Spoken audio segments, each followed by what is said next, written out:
Greetings, welcome back to my channel, and today we'll be talking about the 1989 release of Diana Ross, Workin' Overtime.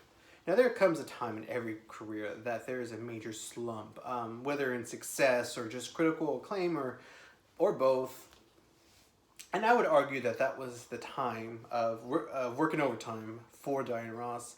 A lot of fans consider this to be her weakest album and her worst album. I would argue, it's far from the worst, and I mean, she doesn't have a lot of bad albums, but I don't think this is the worst product she's put out as a whole. It's a very cohesive album, so if you do like one song, you're most likely to enjoy the album. If you don't like the best songs, then you probably wouldn't like the album as a whole. This is a very cohesive album, which is good in some ways, because if you like a song, it's going to be full of its album's going to be full of songs of that nature, of that rhythm, of that beat, genre. It kind of upsets me when an artist has like one song of a certain genre and the album itself doesn't follow suit. So you have like someone like Harry Styles who has a really good song about "Just Let Me Adore You," but the album itself is nothing like it. Which that song "Adore You" is like a smooth R&B funk rock song. Like it's just great. It's a great song. Very smooth, and the album itself is not like that. It kind of maybe borders on country at times. And pop. It's not like a typical pop record, but it doesn't follow the guidelines of the first single, or sorry, of "Adore You." And this album, so I'm comparing Harry Styles to Diana Ross in terms of music, the way they do music. This album is very cohesive. So basically what you see is what you get. First we gotta talk about the cover. This is just, oh my god. So she has hard leather and ripped up jeans and dreads, and she's looking at you with fierceness and edge, street smarts. So in the interviews, Diane talked about how she was looking to go more hard and was influenced by hip hop and house. The album is neither hip hop or house. It's New Jack Swing, so it sounds a lot like Paul Abdul, Janet Jackson, Karen White, Pebbles. It sounds a lot like that. It's very much music of the time. It's very R&B of that time. So it's like if you listen to Bobby Brown and Babyface, this would not be too different from that. But a lot of consider it to be the lowest part of her career because she was almost 50 and she's trying to make music for kids. But Diana said that she was kind of making music for her kids that her kids could enjoy. And typically when an artist does music that's a little below their maturity level, they always say it was the kids. It's like J-Lo did that with Booty, and Madonna did that with Bitch I'm Madonna. Mariah, I think, did that with Thirsty as well. Like, these songs that are just really beneath them. This album, I don't believe it's beneath Diana. Not as drastically as like Bitch. It's not as bad as Bitch I'm Madonna at all. It's not an embarrassing album unless you like kind of want to. Like, I guess it could be. Like, you could love Diana and still see this as an embarrassing album. But the reason I wanted to talk about it is I actually think it is a good album. Not the best, and certainly not in the top 5, but I would definitely consider it one of her stronger albums. While sonically it has nothing to do with it, I would compare it to Touch Me in the Morning and just on how cohesive it is. And how Touch Me in the Morning, would be to like relax. This would kind of be to party in the late 80s. This is much more of a party record. It's a party. So a little backstory, she signed with RCA in 81 after success with Endless Love and Upside Down. So she got this huge deal with RCA, and they put 6 albums out, and it was a varying success. The first few, I guess the first 4 did okay, and then the next 2 albums did not do that well. In fact, Red Hot Rhythm and Blues, which got a lot of promotion, didn't get a hit single, or it did poorly on the charts overall. And it was a mix of like R&B songs, like cool R&B songs and smooth R&B songs and ballads, and there's great songs like Dirty Looks, which I think if you're looking for like a Diana Ross like palette, that would be a good place to start, because it's just, you have all kinds of different types of Diana, and I really felt like she was giving the audience what they wanted with her, but apparently it didn't, and the album didn't do well. So that's when she changed her image for just one album with Working Overtime. So at this point, she had signed back with Motown. So not only was she a artist who was signed, but she also was a stakeholder for the company. And I don't know how much success it gave her. I'm sorry, control it gave her. But definitely the things changed really quickly with the album. But once the album did come out, it didn't do so well. So she went on to do a ballad album, The Force Behind the Power, in 1991.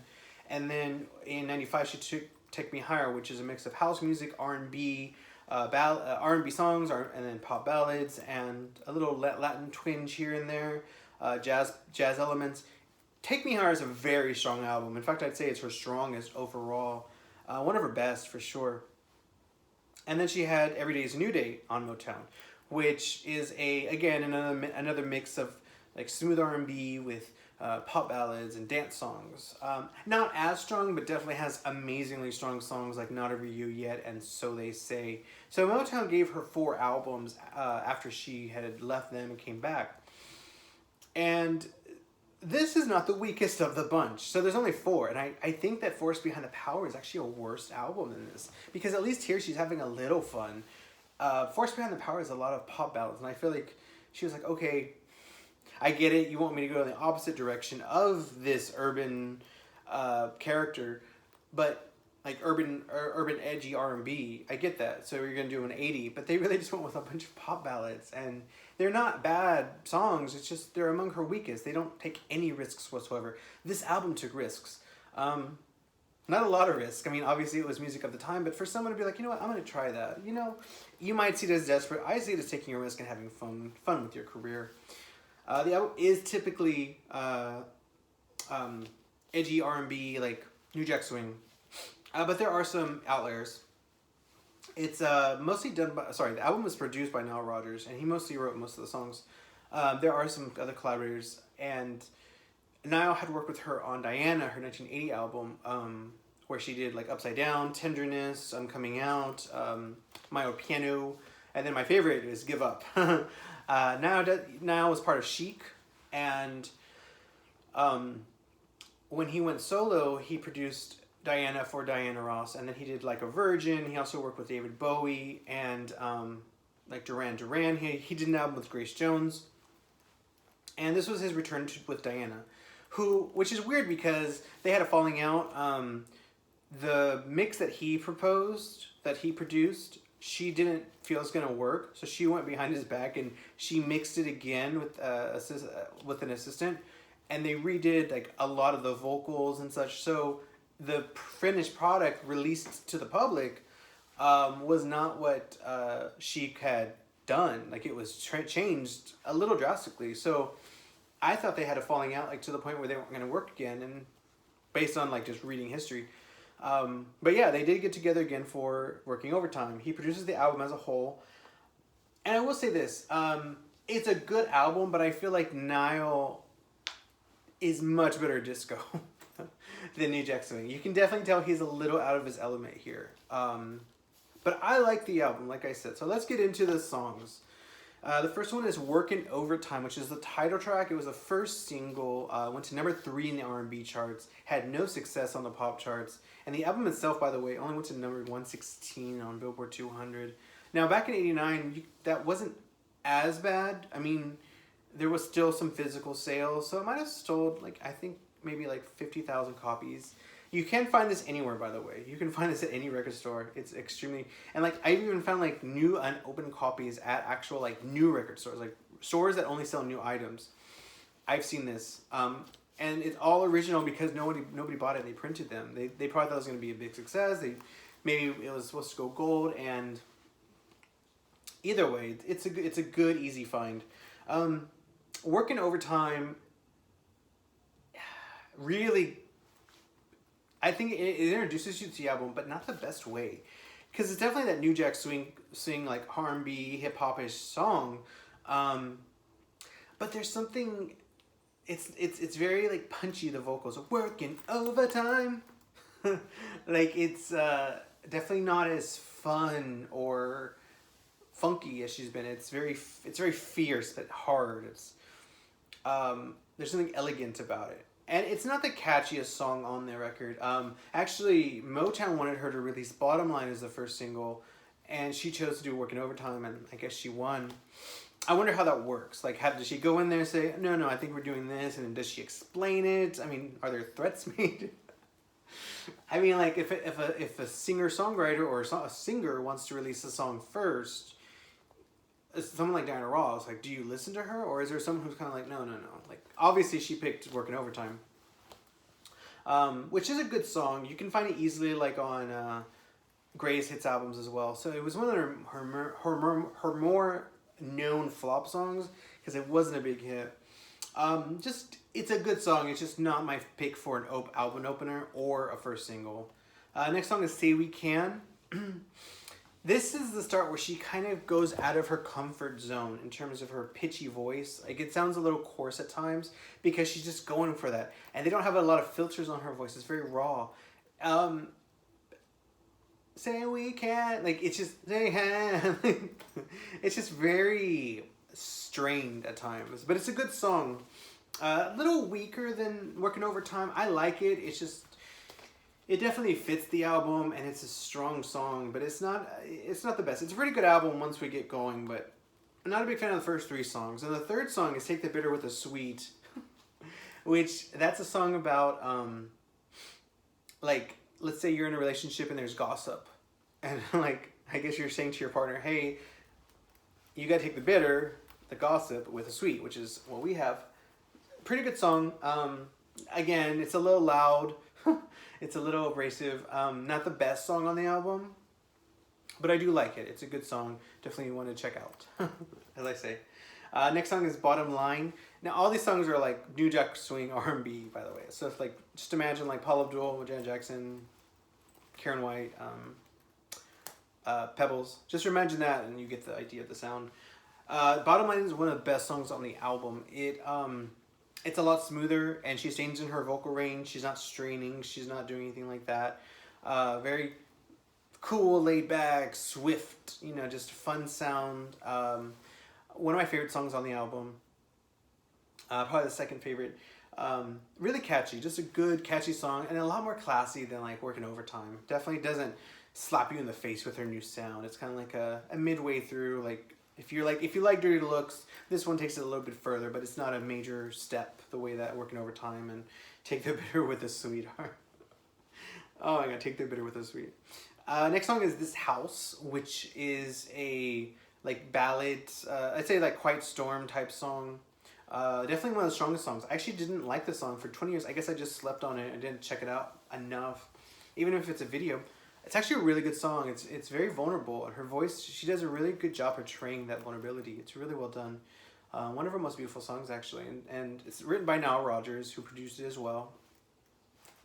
And it's like her coming back home to Motown. So it's like, this house is built on a foundation of love. And those are the lyrics, by the way. I'm not just messing. Yeah, it's a good song. It's one of her best ballads, I'd say. Well, it's not ballad. It's like a smooth, Quiet Storm song. So I like that she went to her like a Quiet Storm. Like I really like This House. It's a really beautiful song. Definitely check it out. It is on her greatest hits, like her Motown anthology greatest hits, which is great. And it's also, I think, on her box set, in her box set, on the box set. I don't know. Anyways, yeah, that's a great song. That will end side Work This, also known as side 1. Side A. Work That, which is side B. I'm serious, that's what they have. Okay. So we'll starts off with Paradise, which is a more housey song. It's a little more dancey. It's a little simple in its production, maybe in a bad way. I think it could have had a little bit more effects, a little bit more production, a little bit more noises added, just sample something. It's a little simple. It needs a little bit more. I'm not sure Niall is perfect at producing that. I think it sounds a little like, he could have asked for some help or something. Shep Pettibone remixed it for the single, and I like Shep Pettibone, but Pettibone, but I don't really love the song, and even with his remix, he doesn't fix it. He just makes it different, maybe a little bit more dancey. I like it.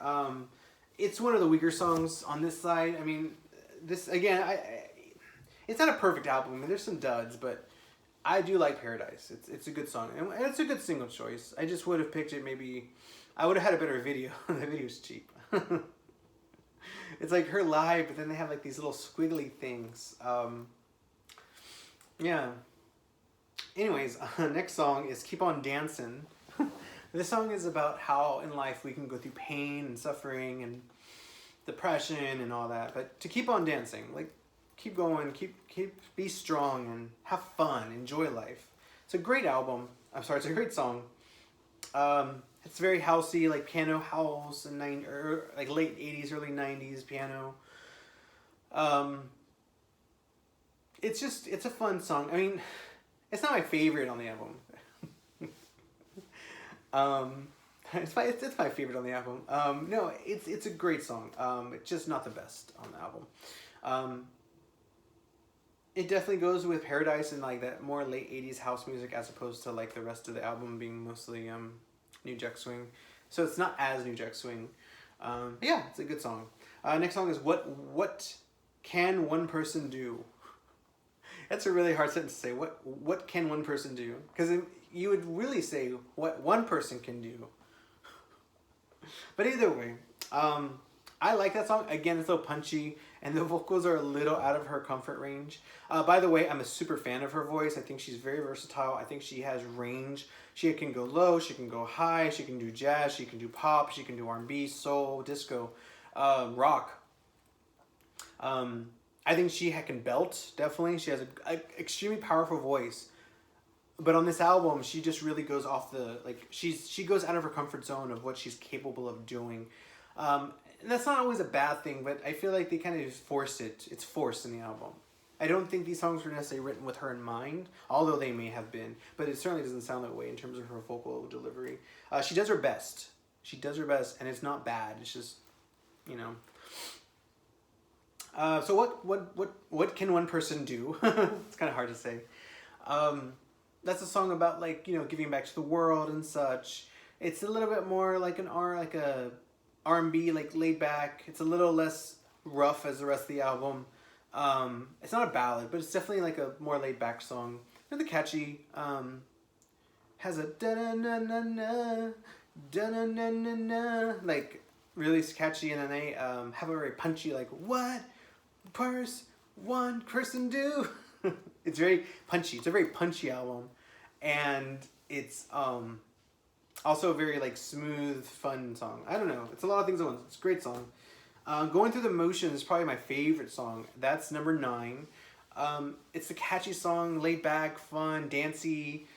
It sounds like something Janet would have done. Like, it's really good. It's really well done. And I love it. It got no attention. A lot of the fans don't really care for it too much from what I can gather.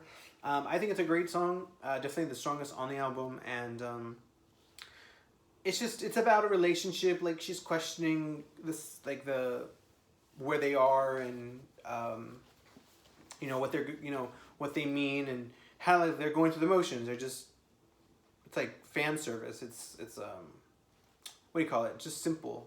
There's no surprises. There's no, you know, there's nothing there to excite her. They're just going through the motions. And it's really catchy, like, there's more to life, whoa, whoa, whoa, then. Like, it's really, I don't know, I like it. I can't sing, by the way, so my interpretation of the song may not be the best-selling aspect. The next song is We Stand Together. This song is kind of like this house, where it's like a mid-tempo R&B ballad, like Quiet Storm. This one is about being counted as a human being, and just being the best you can be, kind of. I like it. I do. I mean, it's really cheesy. It's like stand up, stand tall, be counted. But I like it. I think it's a great song. And check it out. You gotta check it out. Yeah, as a whole, I would say check out this album. Like I said, you can find it on stream, you can find it on YouTube. The whole album on vinyl, you can find pretty much any record store. I don't think I've been to a record store where they don't have this. Yeah, I think, and it's usually new and cheap, and very cheap actually.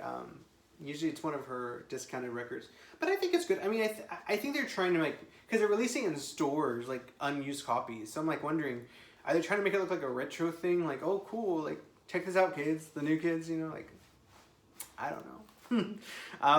It's definitely not one of Diana Ross's fans' favorites, but I feel that it has a special part in her career, and I'm glad. I mean, she learned from her mistakes with the album, and she went and did better music later on. I think she really struck it good with like Take Me Higher. That's a really good album of her later career. Check out Take Me Higher. Take Me Higher is not on vinyl. You can find the single on vinyl, but you can't find the album. So maybe like if you're a company, if you work for a company out there that does vinyl, please print out Take Me Higher and Every Day is a New Day. If you could include all bonus tracks, anything associated with it on it, that would be awesome. Because it most likely would have to be a double LP. So like Take Me Higher could have like Too Many Nights, which is a great song. And Every Day is a New Day could have Free I'm Gone and Not Over You Yet, the Metro mix. That would be amazing. But with this album, I don't know if there's any like bonus tracks. I know there's some remixes, of course, for the singles. But it's not a highly regarded album. It's a little bit forgotten, a little bit hated by the fans. And I'm just here to say, give it a chance. If you're a fan of like Paula Abdul and Janet Jackson or that kind of music in the late 80s, you know, check it out. It's not a horrible album. It's not the strongest in her career, but it's not the weakest. And it certainly doesn't get it certainly doesn't deserve the flack that it receives. Either way, let me know what you think about the album in the comments, and your favorite songs, your least favorite songs. And I'm certainly open to do more Diana Ross. I've had some requests for Diana. Also, just give me your requests on what album to do. Like I said, Take Me Higher and Every Day is a New Day are not on vinyl, but I'd still love to review them, so you can still request that. And yeah, if you liked the video, like it, loved it, subscribe, please. And also, if you get the notifications, that would also be great because you can check out my videos right away. Thank you so much and have a great day.